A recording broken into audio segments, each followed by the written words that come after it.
Meeting is being recorded.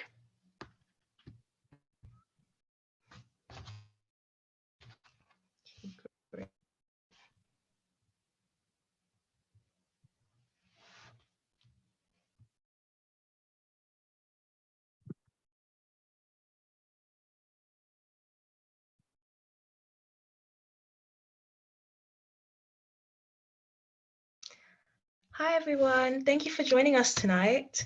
We're just waiting for a few people to join, but it's lovely to see you all. Do you want to maybe drop your school of pharmacy and what year group you're in? Get some chat flowing. So I'm Noni and I'm a third year Keele student. Hi everyone, my name is Sant. I'm the BPSA annual conference organizer and I'm fourth year pharmacy at Portsmouth.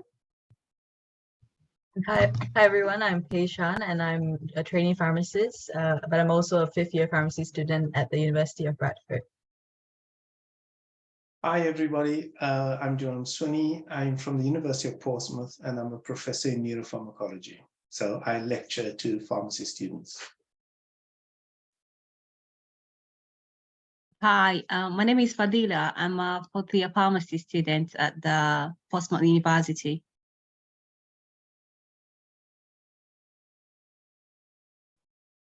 Thank you so much, everyone. What we'll do is we'll wait a couple more minutes, waiting for people to join in, and we'll start at 35. Yeah. And then once, if there is new participants, we'll introduce ourselves again.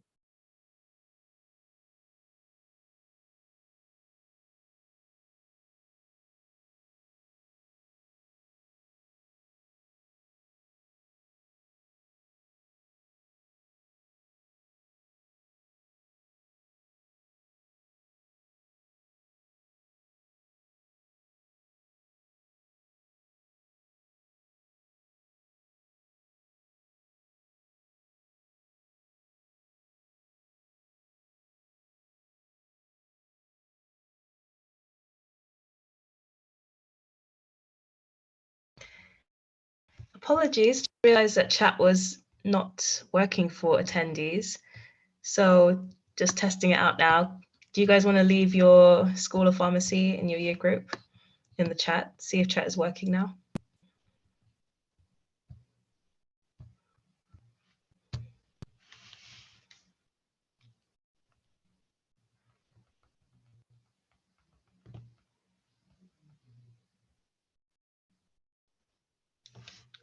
Yay, it worked. Hi, Pam, first year at Medway. Pam's our ERO, External Relations Officer. Hi, Ramneek, our Pennine Area Coordinator. She's same School of Pharmacy, same year as me, probably going under the same stress as me. Hi, Bahara, second year Aston. She's our Western Area Coordinator. So great, chat's working now. And for those in attendance, you can send messages to everyone. So if you send it to hosts and panelists, only we can see them, which is fine too, we can read them out. But you can also send the chat to everyone so other attendees see what you're saying.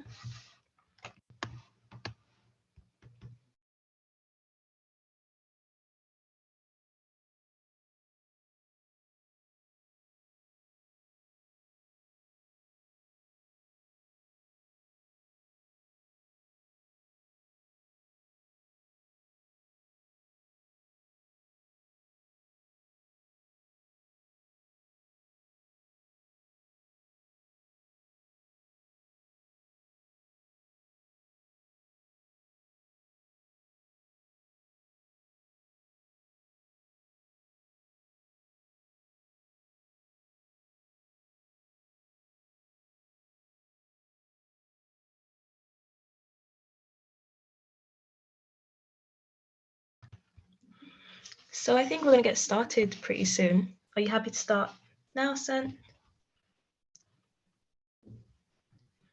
Great. Yeah, I'm happy to start. Yeah. Okay, so hi everyone. First of all, thank you all for joining. So this is our first webinar for our mental health campaign. My name is Sant and I'm the annual conference organizer for the BPSA. And I'm fourth year pharmacy student at the University of Portsmouth. And I will be running this webinar tonight along with everyone, Noni, Ramneek, as well as our lovely key speakers, Fadila, Faishan, and Professor Swinney. So if everyone could introduce themselves again. Yeah. So I go first, okay. So I'm Pei Shan and I'm a trainee pharmacist. I'm also a fifth year pharmacy student at the University of Bradford. Hi, everybody. I'm Jerome Swinney. I trained as a pharmacist, but then I went into research. So I'm a neuroscientist at the moment. And I lecture neuropharmacology to pharmacy students, and I'm currently a professor of neuropharmacology at the University of Portsmouth. Hi, everyone. My name is Fadila, and I'm a student at the University of Portsmouth.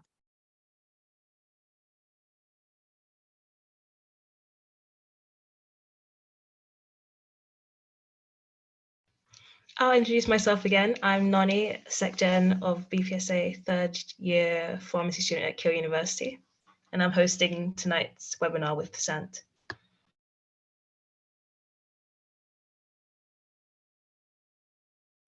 Okay, perfect. So thank you all again for joining us today. So I would basically like to start this webinar by going through like the theme of our mental health campaign, which is let's talk, let's listen. And the reason why we chose this theme was because sometimes it can be hard to talk about mental health, but it's also hard to listen to other people's stories. And we're in the hope that this webinar will showcase the importance of starting a conversation and talking about our journey, as well as listening to others' journey, allowing them to inspire us. So let's talk and let's listen to each other, starting with our webinar today with our amazing speakers that will bring to you their varied experience. But before I go on to them, I want to know a little bit like about you. So I'll just ask a few questions and then feel free to either like unmute or drop down your answer in the chat. So I'll start off by asking, so what does good mental health mean to you?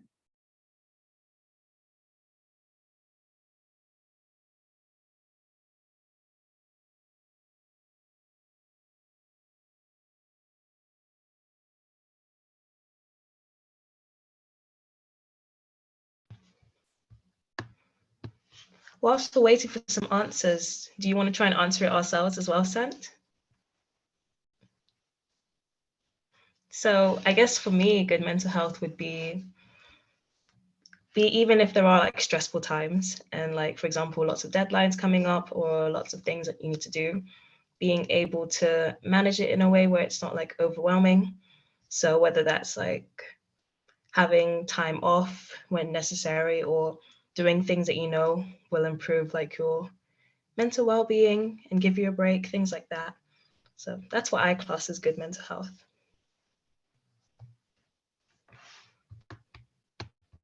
Yeah, same with me. I mean, I think we live in a world that is always changing and it's always challenging.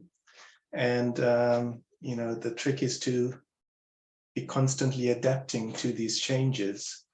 And I think it's when we really cannot deal with all these challenges that, you know, our mental health suffers. So yeah, just being able to adapt to the constant life challenges.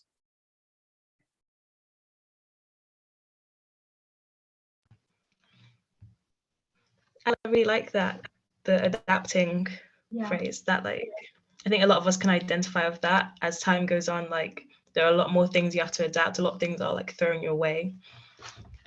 We've got some responses in the chat. Ramneek says, good mental health is managing to control your emotions and mindset despite times of stress, finding coping mechanisms that help you to prevent feeling overwhelmed. That's good. I agree with that as well, Ramneek. Pam says, identifying stress triggers and lots of self-care. That's interesting. It kind of leads me into my next question, or into our next question, which is, what do you do then to cope and like for your good mental health? Like, what do you do to help your mental health? So Pam, you already mentioned self-care.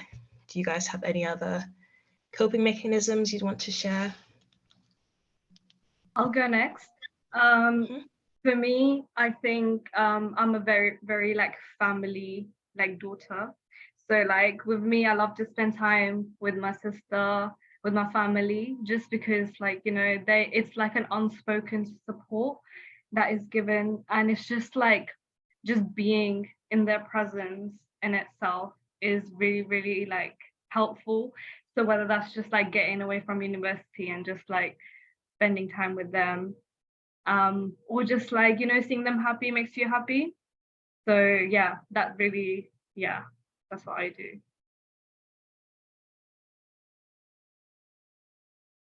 Yeah, I would say for me, like one of the coping mechanisms I use would be to compartmentalize. So I think when you're a trainee pharmacist or even as a student, really, like it's easy to fall into a trap where you think pharmacy is your entire life, because, you know, all your friends are in pharmacy, and then you open Instagram and you follow these pharmacy accounts, and, you know, there's like no escape. But I think it's important to have that sort of, you know, like time allocated just for rest. So you know, have me time, let's say from 10 p.m. to midnight or something, that you won't think about work or studying, because otherwise it might lead to burnout. And, you know, the last thing you want is to put in so much effort at the start only to crash and burn towards the end, you know, when it matters most. So I think that's how I take care of my mental health, like just compartmentalizing. Yeah, I can identify with what has been said before. You know, I think trying to identify the stuff that gives you pleasure and meaning in life and making time for that. So for me, I really like nature. So going for walks in nature, because once you're there, you kind of get this perspective. You know, if you did have some deadline that was in the moment, you know, all encompassing and all overwhelming, and suddenly out in nature and you just get this perspective and you think, well, you know, you can kind of rate the importance of things in your life. And, you know, as you said, Faye, as well, you know, just trying to compartmentalize, break the cycle of that stress, you know, because sometimes you get caught in this vicious cycle. And sometimes if you just break out of it, yeah, you become back refreshed.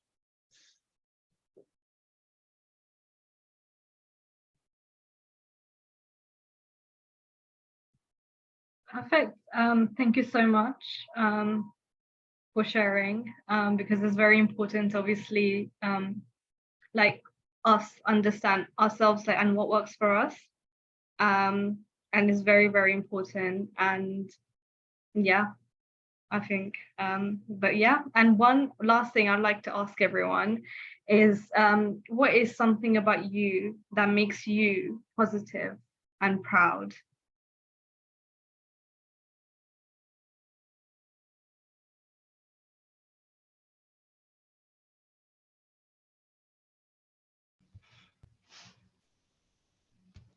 I'm happy to start off on this then. It's really hard to talk about yourself in that way, isn't it? Like to say something that you're proud of.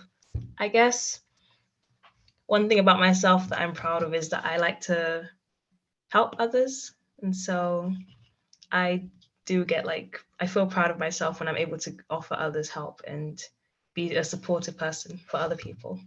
So that's one thing about me. If anyone else who's in attending the webinar wants to say as well, that would be great. But what about our panelists? I think the ability to be display empathy and put yourself in other people's shoes, because very often it's very easy to judge people if you think, you know, somehow they're not meeting up to our standards, but you never really know what's going on in other people's lives. So just giving others the benefit of the doubt. I think I try to do that as often as possible. Or I think that is my normal, if some, point of departure. If I think this is really strange, you always kind of have to take a step back. So I'd like to think I'm an empathetic person.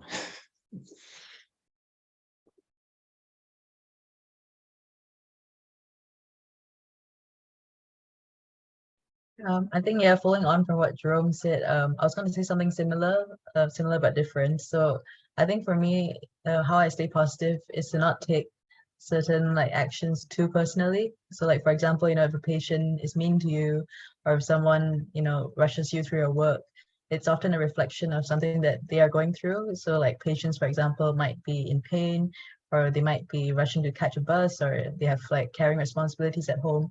So even if they don't seem very friendly, it's not really because they don't like you, it's just that they're going through a bad day. So I think that sort of empathy and compassion is not only for other people, but it's also for yourself. Because if you take it on so personally, you will go through every day being more and more defeated. You think, why am I even doing this profession? Like I studied 4 years in pharmacy school and did like training only to be like scolded.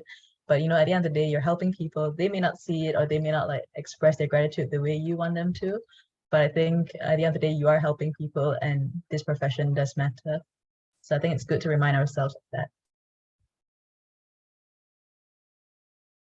Yeah, and just going off from that as well, I think it's very important to just give and not expect anything back from people as well. Like just give because you want to do something for someone, and not have the expectation of saying and expecting something back. I think that is very important, because I think it's very important, like for me as well. I know, like I like to say, like I'm very like selfless. Like I don't, yeah, like for me, I like to, I don't know how to explain it, but like, yeah, it's very, very important, that as well. And I just pick up on that, Sad. It's really interesting, so altruism, selfless giving, and they've actually done studies. They've looked at changes in the brain mechanisms, and in terms of, some of these pathways that have been activated when people are, selfless. And it's, we seem to, even though you don't realize you're getting a benefit from it, you don't intend to be some benefit, you don't intend to be a beneficiary. In terms of your mental health, if they've done imaging studies on these individuals, you actually see positive effects on, brain function. So it's not your intention because you want to be selfless, but it is peculiar why it is quite a natural thing, to just be giving. And it seems like, it's to our benefit. So yeah, fully agree with that. That's really interesting. I've never known of anything like that. Like that actually has a positive influence on our brain. Yeah, it's amazing that, and at a biological level, altruism has some kind of positive effect. So that's a great part about research, being curious and finding out these interesting findings. Yeah, that's really awesome. Oh, we've had some responses in chat. Ramnik says that I've been through tough, stressful times and come out stronger each time. And I'm guessing that's what she's proud of herself for. Proud of you too, Ramnik. And Pam saying that she realizes that she can't always be 100% and that's okay. And just keep showing up. Yeah, I think that's a good realization as well. Sometimes we put too much pressure on ourselves, and that can also lead to burnout and things like that. So yeah, I think these were some really good questions to start off with to get us into the mode of talking about mental health. If Sant, do you want to introduce the next section? Yeah, I think our panelists and everyone else, participants have been doing amazing, and thank you so much for sharing. I think let's move on to our speakers. Let's start with Fadila. If we can have you sharing your journey and just talking through, I think that'd be great. Thank you so much.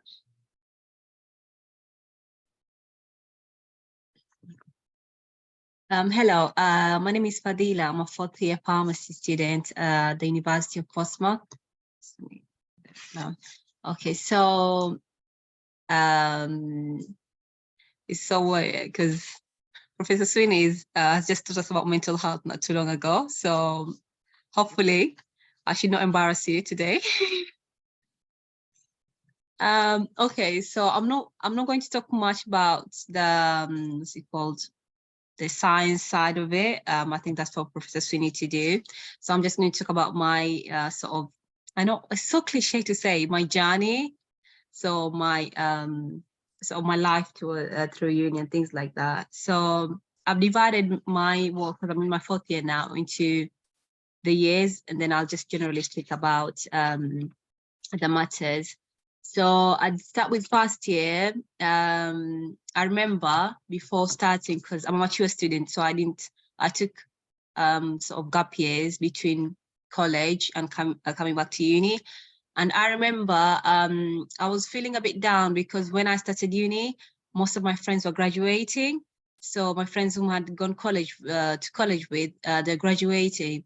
And I started questioning myself. I was like, do I really want to, start uni now? Do I really want to go to uni? But I remember that I had wanted to go to uni when I went to college, but things didn't work out the same way. So there was a reason why I was starting later, and it's yeah, it was not easy because I remember one time I was in class and I had a book that had the dates of the last time I was sort of in college in class, and I was always worried about oh, it's been 3 was it 3 years, almost 4 years, would I still be able to sort of catch up and understand sort of in a way, would I still be able to do that? And the other thing was, would I be able to also relate with some of my colleagues who are just probably just in just out of college? So yeah, that was my main worry, but the fear of unknown as well. And I was thinking, is it going to be worth it for me to do uni? Because once you're outside as well, you meet people who have not gone to uni, and they're doing all right in a way, like there's other avenues apart from uni.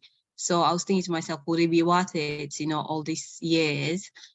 And but I'm really grateful. When I was speaking to different people, I met some really nice people, even at work, and they told me that you should not compare your own any person life. Like there's no your own milestones in life to someone else. So if you just look at your own self.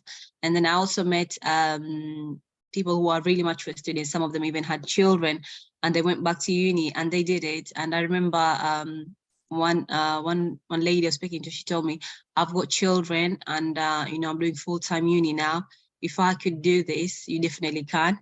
And things like that, different people. And that sort of made me believe that I could definitely do it. And then the pandemic happened, lockdown, I remember. And then I had to move out from my place, and it was, I think it was almost close to exam time because the pandemic was in March. So where I was living with someone who was immunocompromised. So I had to leave because I couldn't, she was self-isolating herself, and I would be going in and out sometimes. So I had to leave. Yeah, that moving out at that time was not easy. Finding a place at that time was not easy. So that was really stressful. I think that 1-2 weeks I was really, really stressed out.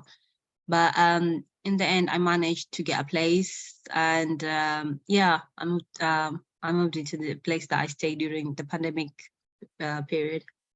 And then year 2, it was online studying all the time. I'm not very good with online studying. I like to go to the lectures. I like to, see and hear the lectures in the lecture room rather than just sit at home and listen to recorded or live lectures. So that was very, very difficult for me. I remember I was feeling really down and I didn't really feel like it just felt like it was not worth it to me at that time because I didn't feel like I was getting much. And then I was also away from my mom. I'd not seen her because of the lockdown and the pandemics. I think it was almost a year and a half or something like that. And because my mom lives in Rome, and at that time, the news, the numbers and everything was so scary. And I had these ideas. I was so uncertain of the future. I was like, okay, there was a time I went to this loophole of reading these theories, and I was like the world would end, and I was like, oh, I would not get to see my mom again. So yeah, that got me to feel really low. And then Ramadan is like the month where Muslims fast. So this was the first time that in Ramadan, the fasting, because this for us as well, Ramadan is not only about the fasting, it's also about when normally you break your fast if you go to the mosque. So you do it with the community. So it's also more of a communal thing. And this time I was by myself, and I had not actually been making myself Ramadan food for quite a while. And yeah, it was very, very isolating. It was, I didn't feel, because we normally have these communal prayers as well during that month specifically. I didn't get to do it that year and the year after that because there's still pandemic. But this was the first time that this was happening. So it was very scary. But I managed in 2021, I think before my exams, which I'm really grateful I did, I got vaccinated, and for me it was to go see my mom. So I got vaccinated. I remember I got my first dose in January, and then my second dose April. And I put my things in storage, and I was like, I'm going to go to Italy to see my mom. So I went there, and I think it was a really good idea because I did actually get to study, and I believe that really helped me with my exams, because I feel like if I was still in that room by myself, I probably would have gotten really low. My mood would have gotten lower than what it was. So that was really nice. And year 3, it was slightly better. We had a few things back in campus, varying things. And so also another, with me is I like, what has always helped me with uni is I like to make plans in my head of what I want to do maybe in the summer, during that summer. So when I do that, when I'm like, okay, so for me to get that, I will have to make sure that everything is in order and everything, sort of making a reward for myself for later.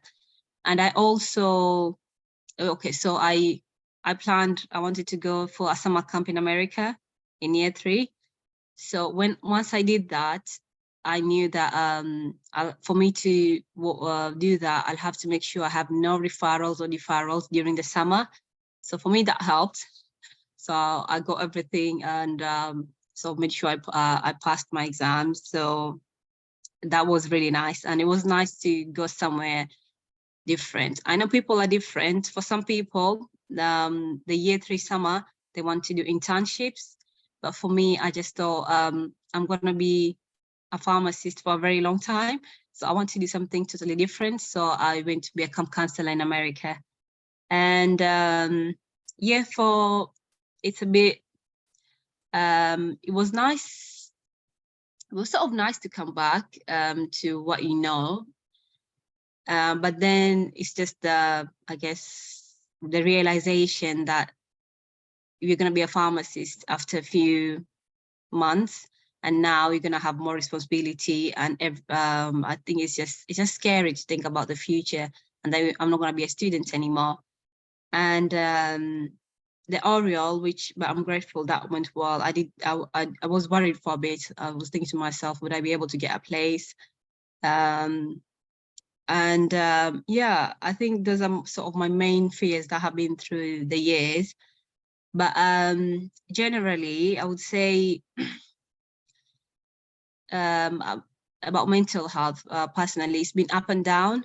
One of the things that has helped me, I believe, is my faith. I think as a Muslim, it could go 2 ways, because what tends to happen sometimes in our community is some people feel like if your mental health is poor, that means your faith is not good, which in turn tends to make people not seek help for their mental health. But I would say when your faith is low, is actually, it probably is, it's just a sign of your poor mental health. It's not the other way around, where people think, oh, my poor mental health is because my faith is low. So, but for me, I did find faith did really help me, because we pray 5 times a day. And that sort of routine, in a way, as much as well, it does help. We sort of have a purpose in a way. So sometimes I remember I just be feeling really low. I'm just in bed, but then I tell myself, I want to get up and I want to pray. So that gets me up. I go, I'll get ready and I pray. So that's really been helpful. And there is a stigma, unfortunately, in our communities about mental health. I think there's this thing where people always say, oh, there's people who are suffering more than you are. You know, there's why you complaining and things like that. Because I think mental health is still not seen as an ill health. So for some people, they just cannot understand why you're ill, and they cannot see anything physically wrong with you. So it's very hard for them to connect that. So I think probably we would need awareness in the community about that mental health is actually it's an illness in a way. And just because someone's problems, you can see them or they're minute, does not mean they're not there. And talking about that just reminds me, I don't know if you know it, but there's this song called The World's Smallest Violin. I think if anyone has had it's really really says about this, you know, is it goes through what his grandparents, you know, have been through. And sometimes I do feel like that. I just think to myself, oh, these people who are suffering, yeah, but then that just doesn't make my problem not a problem, if that makes sense.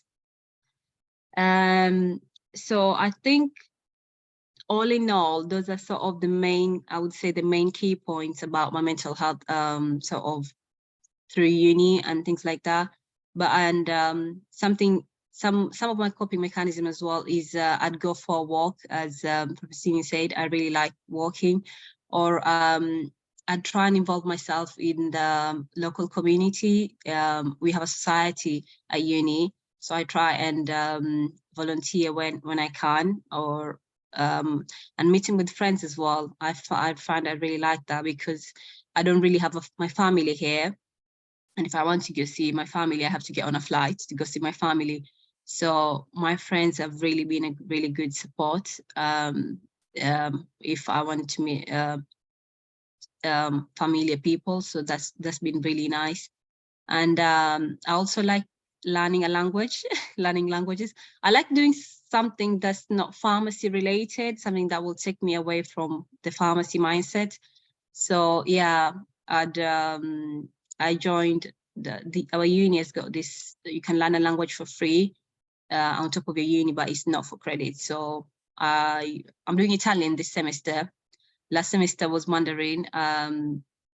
Yeah, second year I didn't do any other language. I just couldn't do it. And third year I couldn't manage to get in because it's a fast come fast serve basis. But yeah, I think if you try and do something probably completely different to pharmacy, it really does, you know, take it out just for fun.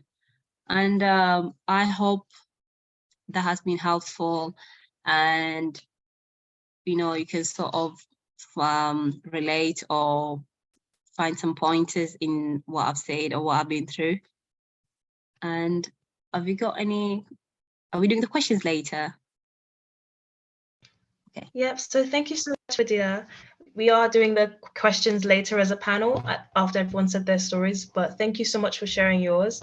I think what stuck out was definitely when you were saying during COVID that you missed the sense of community from going to the mosque and stuff. A lot of people missed that sense of community during the pandemic. And I think a lot of people then were like suffering from loneliness and stuff like that. And also it's interesting to hear how your commitment to your religion has kind of done what a lot of people recommend for those who are struggling with mental health, which is finding a routine, something to get you going in the day. So yeah, thank you so much for sharing. And I totally agree with what you say about like finding something outside of pharmacy to do to kind of like give you that respite, because yeah, I definitely recommend doing that as well. I just started learning guitar last year and it really helps. So we will move on to questions from for all of you at the end. So if we want to move on to Faishan to talk about your mental health journey.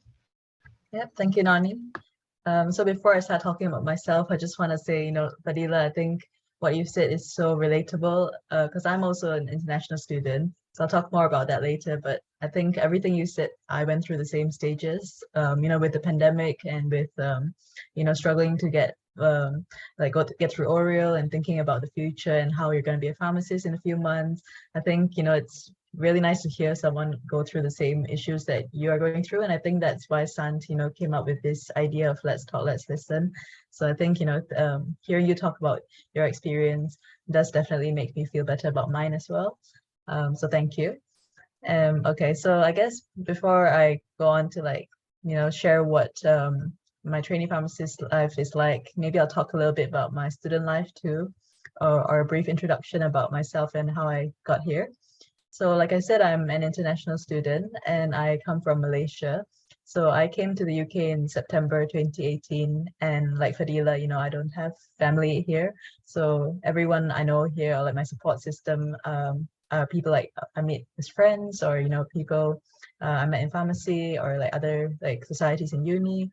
So I think that in itself obviously did have some effects on my mental health because, you know, when you move from one country to another, especially if it's, you know, halfway across the world, there are definitely a lot of changes that you go through. And I think, you know, having to assimilate into uni life and having to like get used to things, small things like, you know, getting groceries, doing laundry, living with strangers, it is quite a lot to take in.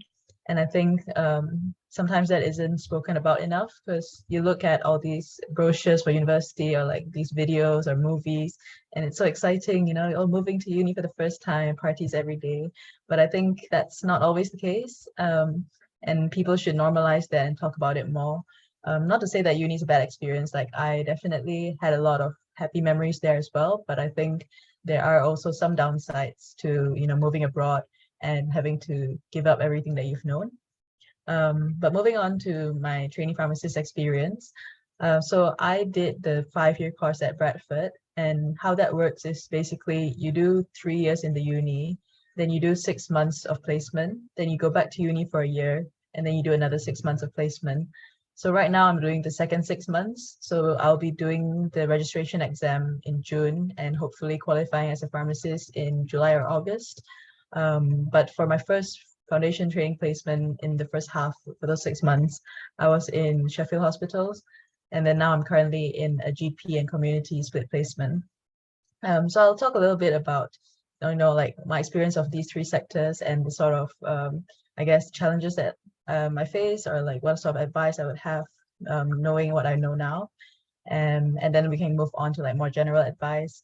But I would say like starting off with hospital, speaking about your mental health, I think it's definitely not easy to see people suffering. And, you know, like we come into this profession knowing fully that we expect to see sick people. It has become part of the job. And in a sense, you have to sort of, like I said earlier, compartmentalize and, you know, see it as the job. But obviously that shouldn't take away from your empathy or the fact that these people are suffering. And I think being like working in a hospital can sometimes have that sort of toll on your mental health, especially because for me, so I studied in Bradford, but that placement was in Sheffield. So what I did was I moved to Sheffield and I stayed on site. So I stayed literally at the hospital, but not in the ward. Like when I tell people this, they think I like literally sleep on the ward or something. Like, no, there was a separate building that you sleep in, but it is right across the hospital. So if I look out my window, I can literally see ambulances and the wards and everything. And I think because of that, there were times that it was hard to separate my work life and my personal life, because, you know, even when I look out my window on the days when I have an off day, I would see like people in scrubs or, you know, ambulance. I could hear the ambulance or hear like the helicopter circulating. And every time the helicopter would fly past, I would think, oh, I hope this person makes it, because, you know, they don't set up these helicopters for people who just sprain an ankle. You know, these people probably needed like an organ transplant or something. So I think, you know, like there are definitely some sort of things to prepare yourself for if you want to go into hospital training. And then talking about the workload as well. To be fair, like that hospital I felt was very supportive and everyone was friendly and the work culture was very conducive. But of course, there are certain things that you would be stressed about, like, am I good enough for this?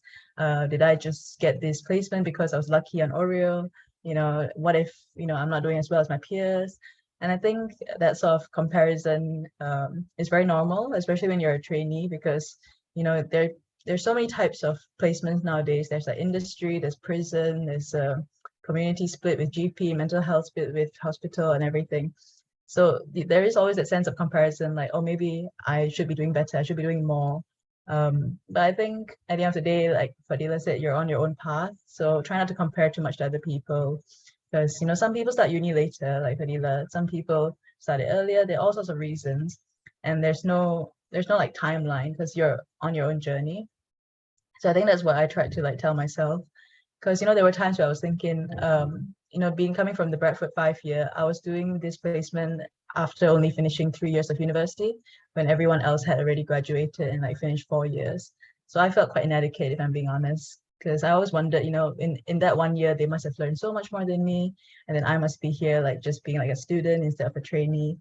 But at the end of the day, just have confidence in your own abilities, and there's no need to compare, because if you're doing your best, then that's enough. So moving on from that, so now I'll talk a little bit about my experience currently in GP and community. So I've only started doing this about 2 weeks ago. So I guess there isn't as much to say as there was about hospital, but I would say there are definitely some challenges as well with a split placement. And that's the fact that you have to sort of like juggle 2 jobs at the same time. So if you think about it, when you do a split placement, there are like 2 sets of teams that you're working with. There are 2 computer systems that you have to learn. You also have to be organized and know which place you're working at which times, or what the system is like what time they want you to come in, what time they want you to have lunch. So I think that in itself is something to think about when you're planning what like sector to go into. So I think with community, for example, it is good in a sense that you get to speak to patients, and it's nice to be able to talk about things like these, like mental health. So like today, I think I was calling a patient, and they told me something quite personal, which I won't share here, but it's good to be able to have conversations like that, and you feel that you're making a difference in people's lives. But at the same time, there are also like stresses that come with it, like how busy it is. It does kind of increase your blood pressure. I feel like at the end of these 6 months, I'm gonna have hypertension sometimes because of how busy it is and how you have to like balance your time. But I think, like I said earlier, it's important to sort of move past that mindset of working once you leave the workplace. So what I try to do is I try to like reflect on what has happened that day, whether be it something good I've learned or something unpleasant that I encountered. I reflect on it mentally and I try to let it go, which I know is easier said than done, because it's not so easy. Like I walk out the door and like snap my fingers and forget about it. But I think it's important to try to do it. So for me, for example, I listen to music, or I talk to a friend about it to get it off my chest, or I cook myself a nice meal or watch a good show. Anything that gets your mind off it, because otherwise it can be quite difficult when you're a trainee, because unlike university, you can't just call in sick the next day, or it's not like how in uni you have maybe 2 or 3 days of classes and then you have like a 4-day weekend. As a trainee pharmacist, you literally work like 9 to 6 Monday to Friday, so you don't have that much time between like 6 to, let's say, midnight for you to detach, and then it's time for you to sleep and go to work again the next day. So I think it's important to have that routine and to intentionally sort of switch off, because otherwise, it's just a long period of time where you're not taking a mental break at all. And it's not safe. It's not safe for you mentally, and it's also not safe for the patients if you were to make any mistakes. So I think it's important to like have this sort of reflection and learn to let go. On the GP side, I would say, to be fair, I've not been there long enough to understand like everything, so I can't give like a lot of advice. But I think if anyone's interested in going into that sector, I would say definitely try it out, because you do get a lot of support from GP pharmacists, since it's an environment that's not as I wouldn't say not as busy as hospitals. It's a different environment because you're not in a state where people are almost like dying. Like it's not urgent care, like it is more like ongoing long-term care. So if you want to like care about a patient from start to end and follow them throughout the months, then I think that's the sort of role you would be more interested in. But if you're into something that's more acute, or you want to see like what happens to a patient when they've had a paracetamol overdose sort of thing, then I think hospital is more appropriate. But anyway, I know this webinar is not about choosing your oral sector, but I've kind of like strayed away from that now. But I think what I'm trying to say is, there is a lot of like hustle culture in, our generation these days, where there's always like a need to, prove that you've gotten the good grades, or like, oh, this person did this internship, like how come I didn't do this summer placement? But I think, at the end of the day, like if time that you enjoy doing something is not wasted time, like, like Fadila said, she likes to learn a new language, and then Noni said she tried to play the guitar. So I think if you enjoy that time, or if you're having fun having that hobby, it's not like you shouldn't look at it as time that could have been spent doing something pharmacy related. Because I know I definitely feel that way sometimes. It's like, oh, I took a walk in the park, and in that 1 hour I could have revised the side effects of beta blockers or something. What if that in that 1 hour that question came up in the exam? Maybe I should have taken that walk after all. But like if I didn't take that walk, I wouldn't be able to like think properly the next day. So that walk was worth it. It was not a waste. And I think that's one thing I've really learned throughout the years. Another advice I would say would be to make sure that you pick a place where you don't have to commute too far. Because I know for if you're in your final year right now, it's probably too late since you've already like known where you'll be going to. But if you're still in your second or third year, I would say definitely make sure that you're ready to move if you're going to pick a place that's a bit further away, because that commute is not going to be great for your mental health, or at least like from my perspective. Like I was lucky I never had to commute that far. Like my current place is only about 15 to 20 minutes away from where I live, and the previous place I had moved out to, so I was only like 5 minutes away. But I've heard from people who commute, like friends who commute for like an hour, 2 hours sometimes, and no matter how happy you are at your place of work, if you have to commute, you're not going to have that time to like unwind and properly rest. So I think that's definitely something to consider if you're going to go through Oriel this year or next year. I think I wrote down some tips, so I'll just share, but like, if I'm blabbering on, please stop me, Nani or Sant. But I think some general advice I have as well would be to, make plans and start early. So if you're organized, you're less likely to be anxious. Because I know from my own experience that if I leave things to the last minute, I usually get really anxious about it, and like I don't sleep well, I don't eat well. So I think, if and this applies if you're in uni or if you're a trainee or like anyone really. If you have like a set of deadlines, make a note of it on your phone, put it up on the calendar on your wall, whatever works for you, and then make sure you stick to the plan that you've set and start early. Because when you start procrastinating, that's when you get anxious, and the quality of your work starts to decline, and so does your mental health. So I think that's one piece of advice I would give. Another one would be to, do things that make you happy, which I'm sure like other people have said tonight as well. But find whatever it is that gives you joy. It could be anything from, faith, or, to spending time with family, or learning a new hobby, just anything that helps you to de-stress, and be intentional about it. Like put it in your calendar, just be like, Thursday nights I'm going to learn to play the guitar or something. Because before you know it, weeks and weeks will pass, and that guitar is covered in dust and you've never touched it before. Because if you don't set the time aside to like meet your friends, or set time aside for yourself, there will never be time, because there will always be like work piling up. There's always some interaction you need to learn about, some e-portfolio evidence you need to write. So set that time aside. And I think my last piece of advice before I pass on to the next person would be to just know how to ask for help. And I think this is very important in your trainee pharmacist year as well, because transitioning from being a student to a trainee pharmacist, that is basically one of the last chapters of your trainee life before you move into being a qualified pharmacist. And if you don't ask for help in this stage, I'm not saying you can't ask for help when you're qualified, obviously you can, but it's not the same because you will have added responsibilities and there will be a level of like knowledge or professionalism that you're expected to like follow. So I think as a trainee, use that opportunity to seek help and support, because that's still a time when you can work within sort of like within like the shelter of others. Like there will always be like someone to like double check you, or you're not like the last person to sign things off. So I think, if you're not sure about something, whether it's something clinical or it's something to do with your personal life, speak up, ask for help, don't suffer in silence.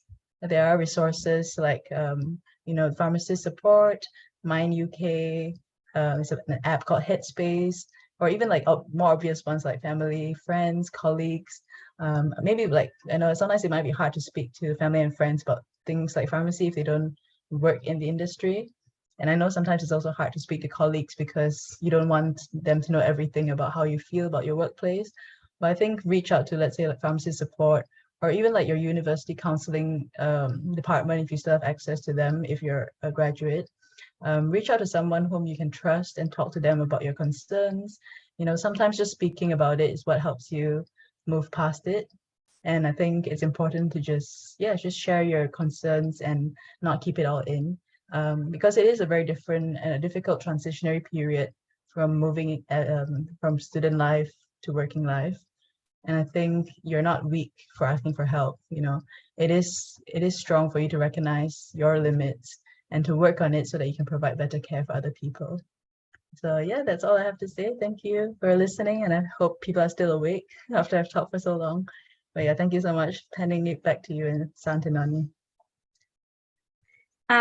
Thank you very much for that, Faishan. Honestly, being a fourth year, and now that next, like in July, I'll be starting my own training year. Like this was like so helpful in like knowing like how to work around like the ethos of like work, as well as like like the hustle culture that you said, but recognizing like your own like limitations and not feeling like, oh, that is a limitation in a sense, because it's okay to like, and like reaching out for help, because like a lot of the times, like I know I've gone into placements, but you don't ask certain questions because you think that you should already know it. But it is very important to reach out for that help, and like you said, don't suffer in silence. That is very, very important.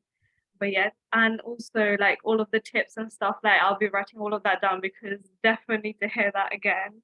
And like thank you so much for your time as well. Thank you. Now we'll move on to Professor Swinney.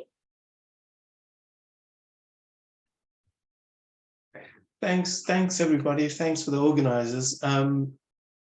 Since I am clearly the oldest in the panel, I thought I might give you some kind of historical perspective of where we've come from in terms of mental health. And I thought I might also just venture in terms of some of the novel therapies you might come across, because most of you are on the cusp of going into practice. So some of these new drugs that I think are going to be game changers in terms of mental health. But in terms of mental health, my interest is really as a scientist. And it's arisen from something that Fadila said about the stigma. I think there's so much misery and pain that is caused, yes, by the disease, but mainly by the stigma, because you don't seek help. And I think one of the most effective strategies to eliminate or minimize the stigma is knowledge. So the scientific basis, so finding the knowledge and then disseminating this knowledge. So communication, so that people become more informed. But to do that, we really need scientific knowledge that nobody can, it's not debatable. So that is what's really my driving force in terms of my research. So just to give you some perspective, I'm going to show my age. I qualified in 1992. And it's quite interesting because some of the challenges you guys have raised, as you're studying now, I faced at the time. especially in terms of the, you know, internationality or being an immigrant. So I'm born in South Africa, but I've traveled the world for my studies, and on every occasion I've encountered the same kind of, you know, anxieties or fears that you guys have encountered. So, you know, some of these experiences are quite universal. So I qualified in South Africa in 1992, and up until then, it was a kind of sheltered existence, because apart from suffering from asthma, which of course was really controlled with an inhaler, I didn't really have any health concerns. So when I went into hospital pharmacy and you really see suffering and misery, that is really quite an eye-opener. And, you know, you then also realize the power of knowledge and science and medicine to alleviate suffering. So that is quite an eye-opener. However, in the 1990s, you know, I can't remember any of us in our class talking about mental illnesses. I can't remember anybody of my colleagues talking about depression.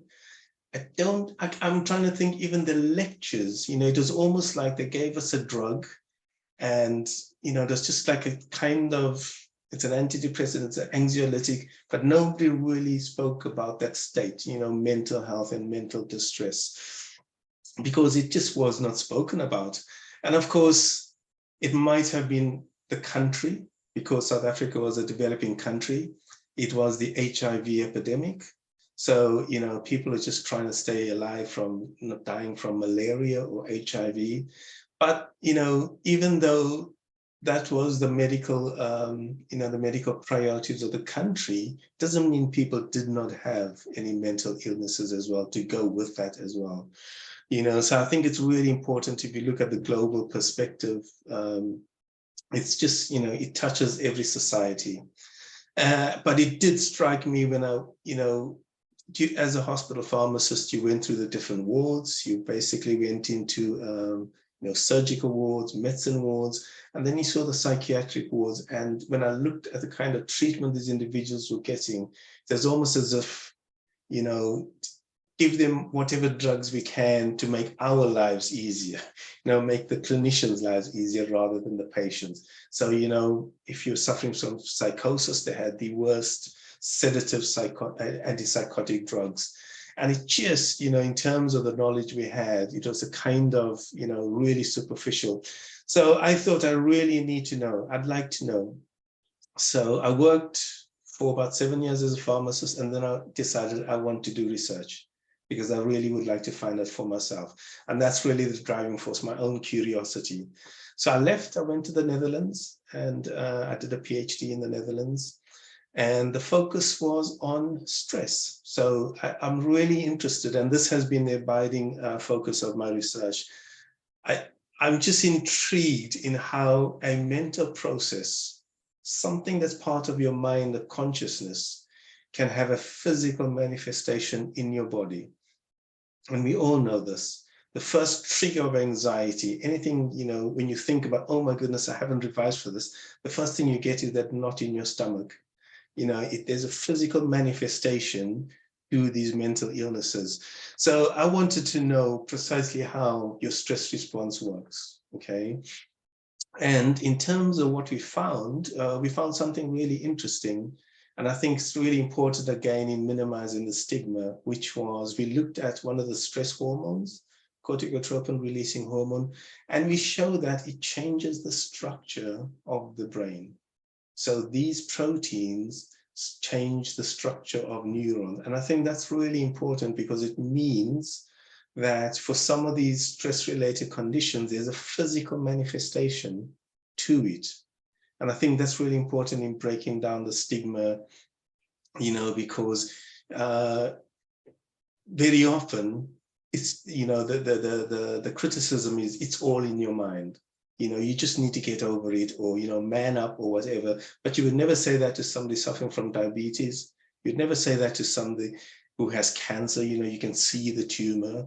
So I think, and from then, a number of other groups have shown that depending on your condition, when you image the brain, and then this was also the advent of all the imaging technologies, the MRIs, and you could actually see changes in the brains of these individuals who are suffering from depression or anxiety.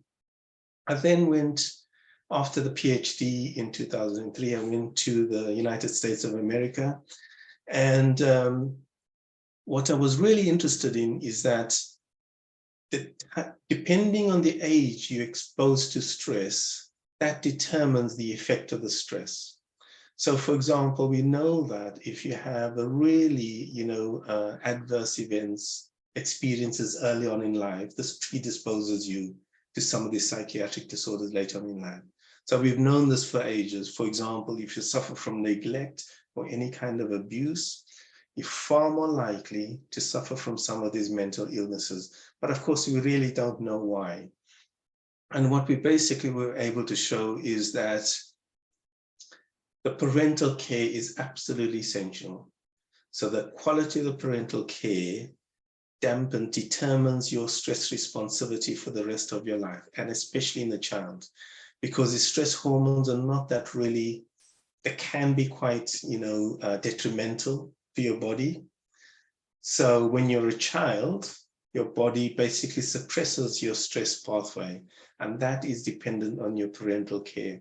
So we were able to show that, if you change some of these parental parameters, you can actually have these long-term effects, and it changes again the structure of the brain. It changes, some of these outcomes.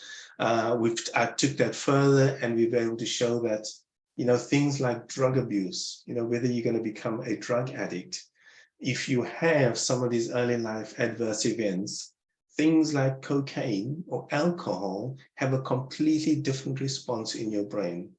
Okay, so in terms of looking at individuals with mental health, we should try and get away from just the simple diagnosis of putting them all together. So you might have, for example, the symptoms of depression, but people might get to those symptoms from completely different pathways. And it really calls for an evaluation of, what is the onset of these symptoms, and also personalized medicine as well. So I've done a lot of early life stress, but when I went to the States, I then went to University of Oxford, and in 2009, I joined the University of Portsmouth, and I established my own lab so I could answer my own questions. I wasn't working for anybody. And one thing that had intrigued me is that the region in your brain that helps you adapt to stress, the locus coeruleus, noradrenergic pathway, it's the very same region that you first get to see Alzheimer's pathology and Parkinson's pathology. And I thought, that's really, it can't be a coincidence, that the same region that's mediating, stress, your adaptability to stress, whether you're going to develop anxiety, it's the same region that somehow, if you age long enough, you can end up with these age-related conditions like Alzheimer's. So I started looking into that, and my very simple hypothesis is that, maybe lifelong stress somehow damages this region of the brain and therefore precipitates Alzheimer's and Parkinson's disease. So that is what we have kind of shown now in some animal models. So we published this work in 2021, where we basically show that, this very region, you can see the onset of Alzheimer's pathology, and it basically affects emotionality. And we've identified some of those proteins that can somehow correct that. So that's what I'm really interested in, trying to understand how we can adapt to some of life's challenges, but across the lifespan, because I think it's really important. We're going to see, you can see the onset of some of these mental illnesses in children. And nowadays we're far more acute in terms of identifying these symptoms. Sometimes you would just think there's something wrong with the child. Depression might manifest like in terms of pains or vague pains. And I think it's so important to, use this knowledge to identify some of these underlying mental conditions at different stages of your life, because they would, manifest differently. So, I think we've come quite far.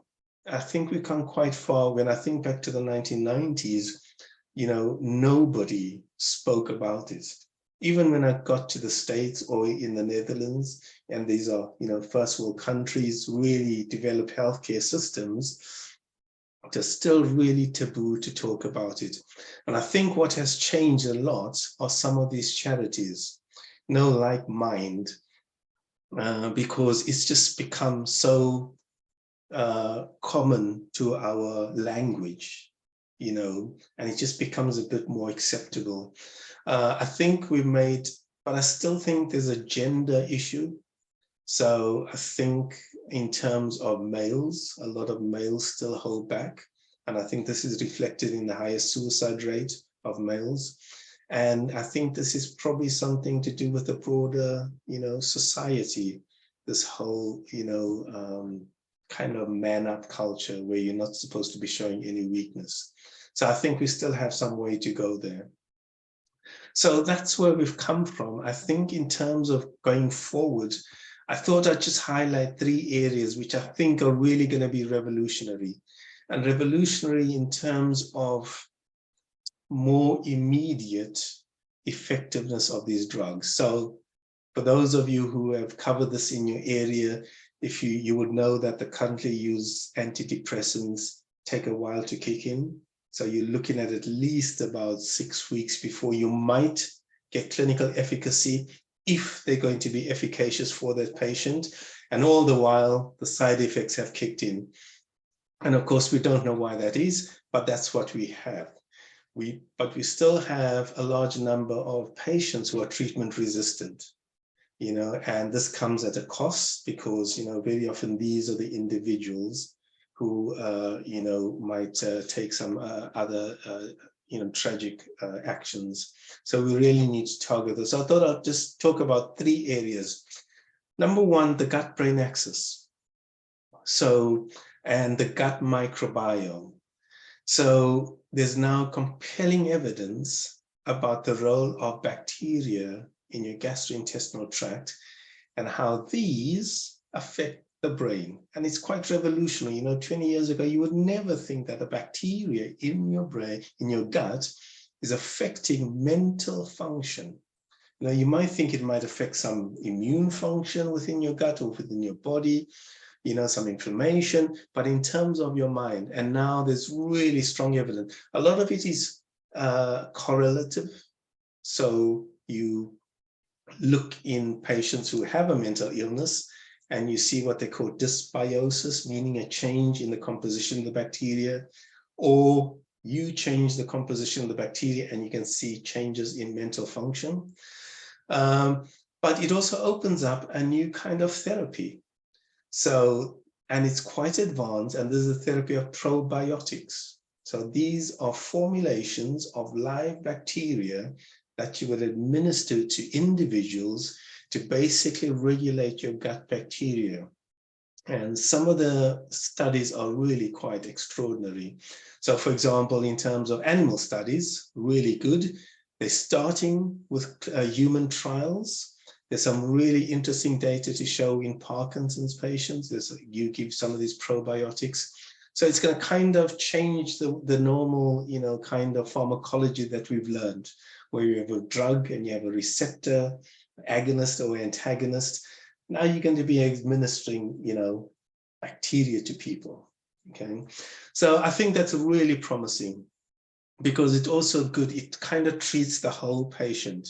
If you speak to people who have mental illnesses, yes, it affects the mind, but you also have all these systemic symptoms. Speak to somebody who's depressed, they'll have body aches, they'll have altered GI, they might, have altered GI function. So I think this is an attempt to treat the complex patient rather than just the symptom. I think that's really important. 2 more other agents, again, and these are really important in terms of treating these treatment-resistant patients, but also speeding up the window between administering the drug and having a clinical benefit. And the one is ketamine. So ketamine, used as an anesthetic, animal tranquilizer, used as a drug of abuse because it has some dissociative effects.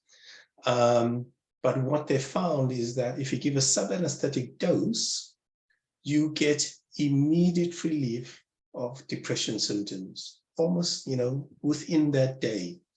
And you don't have many of those side effects. And I think this will come to the UK quite soon because the FDA has approved it now. So in the US, this is for patients who are treatment resistant and have suicidal ideation. It's an intranasal preparation, and honestly, the effects are quite remarkable, that you can have relief of your depression symptoms within a matter of hours. And then finally, psilocybin. So these are magic mushrooms, okay? And they are supposedly acting via serotonin pathway, but different to your SSRIs, where they have, again, a much quicker onset of action. A lot of work been done in the UK, a lot of clinical trials, a lot of them really positive, and they show a really quick relief of symptoms. It's a bit tricky because you also have dissociative symptoms as well, so really administered under specialized care. But I've noticed just today, Australia has approved their prescription in treatment-resistant depression. So administering of psilocybin for these individuals, obviously strictly controlled, only, you don't even have to be a psychiatrist, but you have to be a specially regulated psychiatrist to actually prescribe these.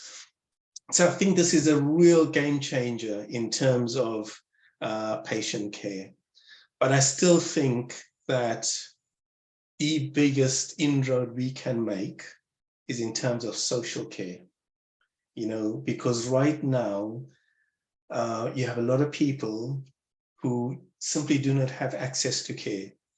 Drugs are important, but very often the most effective care is just having somebody to talk to and to be able to see a therapist. And, unfortunately, I think the state of the NHS is going to, the negative consequences are going to be felt for quite a while, because we really need better social care. So that's it. That's my spiel. Bit of a mishmash, but happy to take questions. Thank you so much for that, Professor Suni. It's always a privilege to listen to you during lectures, and thank you so much for sharing the advances we should look forward to in mental health. What we should, because we will actually be seeing this in practice as well. So it's going to put a lot of things in perspective, because as well as this advances. So again, it goes down to the social care aspect, therapy, and which is why you should always be there for people, help people out whenever you can.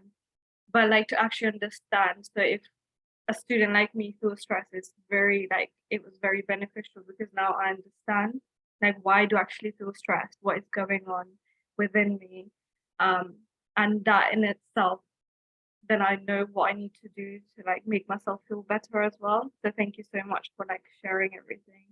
That was very, very helpful. You're welcome. We'll go on to the Q&A sessions now, if that's okay. Yeah, so once again, thank you to all of our speakers for giving your insight on your journeys and discussing mental health. And I think we're bringing kind of back to what the point of this webinar is, which is to really discuss, to start a conversation and let people feel more comfortable talking about mental health, and also sharing, listening to other people talk about mental health. So the first question that we have for you all is, what has led you to feel comfortable discussing mental health, today in front of our attendees, and in your private life. And I know Professor Sweeney, you actually like teach on this. So what makes you feel comfortable to do so? I can start. I think acceptance from our peers that it's not a weakness if you talk about it, if you admit that you are undergoing such, if you are facing such challenges in life. I think there's a greater acceptance, and that it's a, it's a part of daily life, and it's not really you. It might be your circumstances, it might be the burdens that life has thrown at you, rather than in the past where it was, oh, there's something wrong with you because you simply cannot handle it. So I think for me, that's it. I think I feel a bit more empowered to talk about it, because I think we all I'm hoping that there's a greater agreement or acceptance of this problem and this issue. And I think also, if I think back to the places I've worked at, organizations are a bit more aware of it. I think about my student days. We didn't even have personal tutors. We went to lectures, they taught, they didn't give us notes, we just had to write our notes. It was sink or swim, and that was just normal. And it was probably normal in the places I worked at. And now when I think about it, where I'm working now, like our university, we have a specialized, dedicated part of the organization that can deal with staff mental health. That's a huge, and it just allows you to be a bit more comfortable in opening up. So yeah, I think society has helped.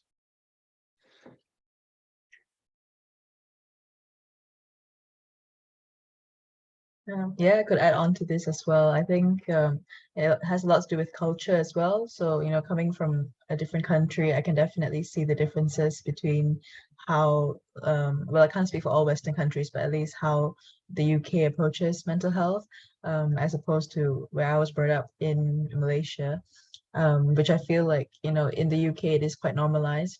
And maybe it's also because I am in the sort of like healthcare industry where these things are spoken about, because we have to understand it for patients. So we are also more understanding for like our colleagues, and trying to like be more empathetic with our friends in the pharmacy world. So I think we are quite lucky to be in a country that embraces culture like this, and to also be in an industry where people are more forgiving to each other. Because I definitely do have friends who work outside healthcare who don't experience the same sort of empathy and compassion that we get from our colleagues. So I think, it's important that we treat others the way that we want to be treated. So if we had like a supervisor or a tutor who was kind and empathetic to us, then if we become tutors in the future, or if we like train the next generation of trainee pharmacists and pharmacy students, it would be good to also show them that sort of patience and respect.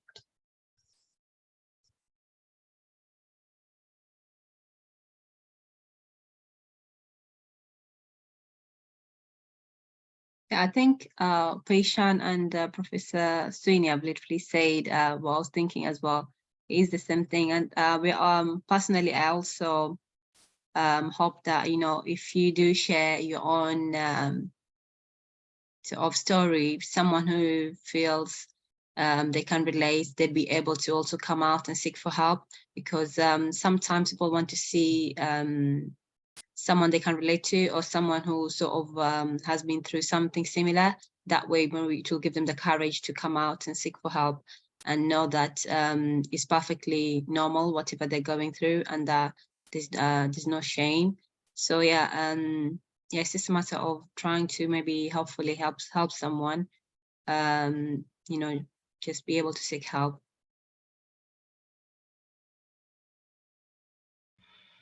Thank you for the fantastic answers, everyone. And Fadila kind of touched on my next question, which is how do you think more people can be encouraged then to talk and listen to others about their mental health? So it's how we can get other people to basically feel the same comfort that you've come to feel.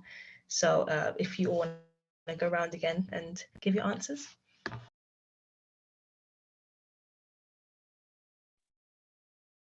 I think just creating opportunities and creating safe spaces, safe fora.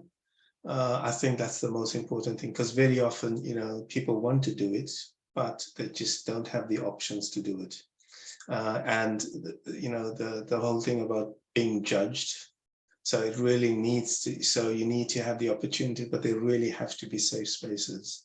And I think this is why, the social care aspect of the NHS is so important, and the fact that that really is struggling at the moment. We need some alternatives. So whether it is student societies, so fantastic ventures like today, I think that's really important. Whether it's informal meetings, just amongst your cohort, that could be an option. Or, using technology, like, I don't know, social media, but anonymized social media where you can just post something, as long as it's a safe space so that there's no, normal abuse. If it's something that might be run within your student society, I think those would be my top options. Yeah, I would say, I think about listening, I think when people ask, how are you, or how's your day, I think it would be good if people actually started to listen, because there are times when we do ask questions like these out of formality. And when someone receives a question like this and they give an answer and they don't feel heard, then you start to shy away from giving an honest answer, because in your mind it's like, why do I have to give you a proper answer if you're not listening at all? So I think the way that we can get people to talk more openly is by listening in the first place. So the next time someone tells you about their day, like actually actively listen, and try to ask follow-up questions, and don't just give empty answers like, oh wow, that was cool, yeah, like, that's nice to hear, or something like that. And I think, like what Professor Sweeney said about having an open space. So I think like in the University of Bradford, at least, there is a mental health well-being app. I've not actually used it, to be honest, so I should look into it. But I know that they do have some articles, and there is also like a helpline that people can call to anonymously. So I think those sort of initiatives should be incorporated in every university, because I know like most universities do try to provide counseling services, but they're not always available to everyone depending on the staffing levels.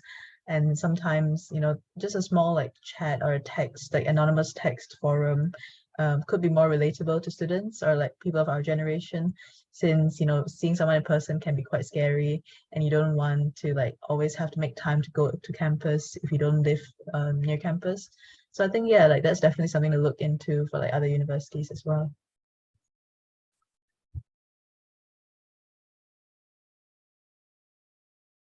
Yeah, I think those are really good points. The only thing that I was thinking to add on is probably, I don't know, I think there is one, but maybe a mental health week, sort of campaign, because I know we've got the antimicrobial week, sometimes on Moodle as well. It comes up on our Moodle pages.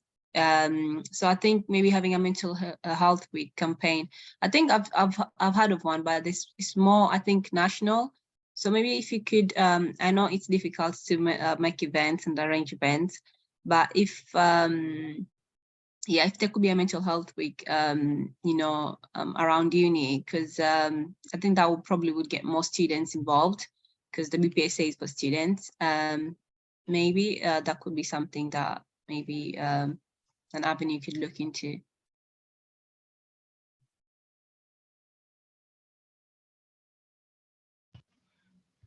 Those are all really fantastic points. And I think University Mental Health Day is the 8th of March. And I think that's one of the more consistent mental health times that we have, or times to talk about mental health in university. But definitely as a BPSA, we're running the mental health campaign currently up until University Mental Health Day. And we'll continue to try and put on events and do things to create a safe space for people to discuss mental health. And I think maybe give more tips on how to listen to others as well. From what you guys have said, I think that can sometimes be lacking. It's okay to tell people that they have a safe space to talk about things, but if we don't really teach people how to be receptive, then it's going to be kind of futile for a lot of people. So yeah, thank you so much for all of your points. And just very quickly as a final one, do you all, any of you have any resources that you would recommend to pharmacy students or trainees for their mental health, for their general well-being, just in general?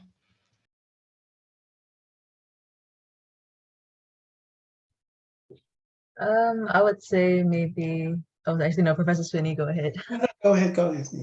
I would say maybe like reach out to people either on LinkedIn or Instagram or YouTube, because there are a lot of sort of like influencers in the pharmacy industry. And I think sometimes just seeing all these day in their life videos can give you some sort of can set your expectations as to, you know, what you're setting yourself up for, especially if you're someone who's transitioning from student life to a trainee pharmacist career. And, you know, knowing what they do in their day-to-day can give you some sort of preparation, like mentally.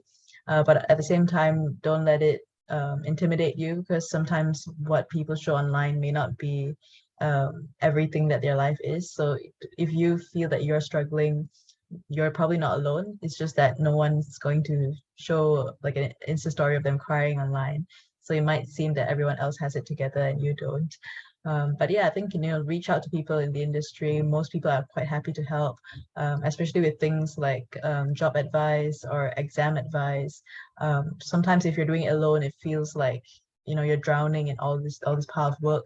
But when you reach out to other people, they're more than happy to help you, and that will definitely lessen the stress and improve your mental health. So I think that's my piece of advice. Yeah, I would say some of these medical charities that are aimed at mental health, I mean, they have amazing resources, and that is their sole purpose, you know, to actually help and support. And there's a variety of them. Some of them are more focused on, you know, treatment, medical treatment. Some are more focused on the social aspects. So you can really go and pick, you know, what you need from these different charities. They really are amazing, and they're so committed. So I advise those to people to actually engage with them.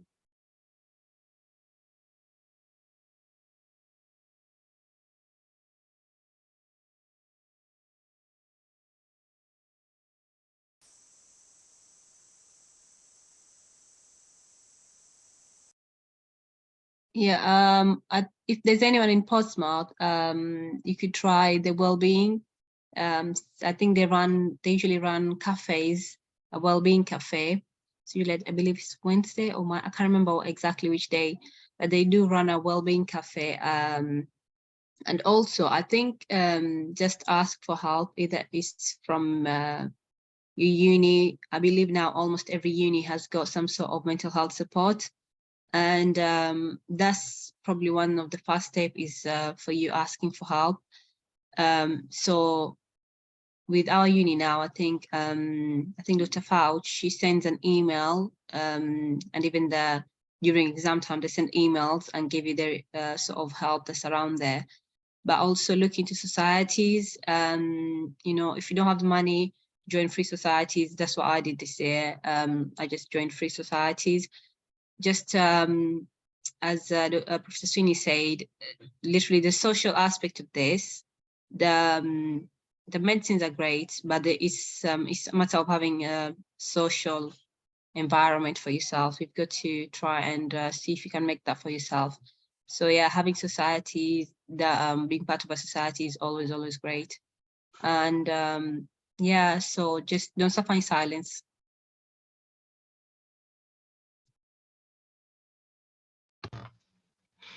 I just wanted to thank you all for your very insightful answers.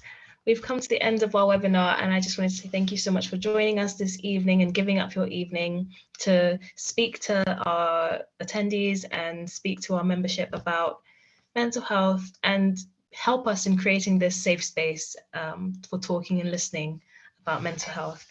So yeah, thank you all very much, and we hope to work with you in the future again. And yeah, thank you. Thanks, everybody. Lovely to meet you all. Thank you so much for having me. Lovely to meet everyone too, and good luck with your mental health.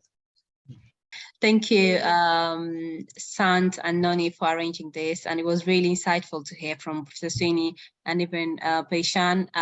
Thanks for the tips. It was really interesting, and hopefully everyone stays healthy. And Thank you so much. Just before could we send in the Google form? It's basically to fill out and share like your story, so we can collate into like a big publication. For this campaign as well, we have 2 webinars as well on social prescribing and one by pharmacy support. And I would like to obviously thank every single one of you for coming and sharing your story and allowing us to listen. And I know definitely like I have so much to take away from this. But yeah, thank you so much. Thanks, guys. See you. Bye.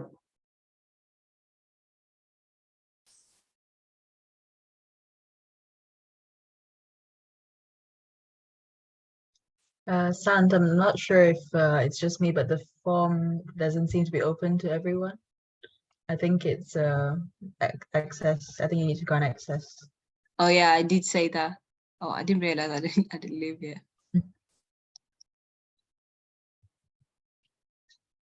Okay, sorry. Just 1 second, guys. Get that checked.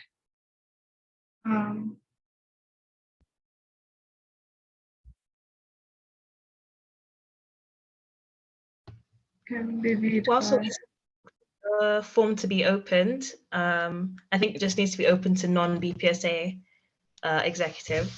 So whilst we wait for the form setting to be changed, I'll also put in the chat links to our social media and to a feedback form on the event if you want to leave any feedback on this event and how we can make future BPSA events better.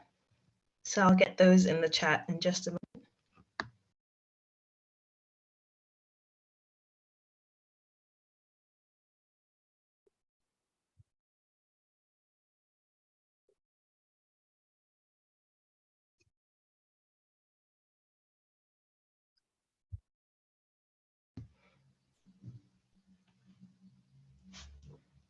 Also, Ramneek, did you want to share more about the Share Your Stories and how it works?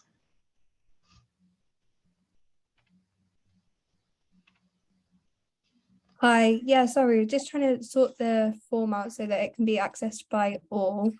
But yeah, the idea of Share My Stories, we're hoping to gather as much like details from everyone about their mental health stories so that we can collate it all together. So this will be through this Google form, and by if any of you guys attend our in-person regional conferences, it'd be a great chance to put together your story so that in the end we've got a big publication with them all in that people can go through and read, because as we've said, the whole point of this Let's Talk, Let's Listen concept is to hear how others feel about mental health and to hopefully help you with your own. I'm just going to share the link again, so hopefully it will work for everyone this time.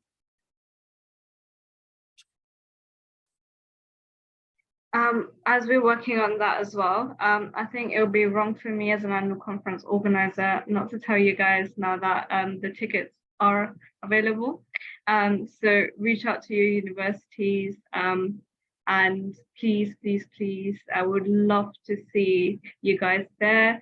Really, really exciting time because I know Peishan met you there, and honestly, it was such a privilege getting to know you, and it was just created like memories for life. So yeah, definitely would love to see as many of you there as possible as well. And if you have any questions, I'll put the email in the chat as well. Please just reach out as well. Oh, thank you, Sant. Yeah, the link works now, so that's perfect. And yeah, with the conference, I'll definitely spread the word. Can't promise that I'll be there because I'll need to take annual leave, the struggles of trainee life, but I'll definitely spread the word and try to get as many Bradford students there as possible. Well done, Sant. It was really good. Thank you, Fadila. Thank you, everyone. Honestly, like all the support and everything. Definitely been amazing. Thank you so much. As you can tell, like, I'm very nervous as well myself, but like all of you guys being here, like it's helped so much. So yeah, thank you so much. You did amazing, Sant. I'm going to turn off the recording now since we've ended it. I think I've stopped it.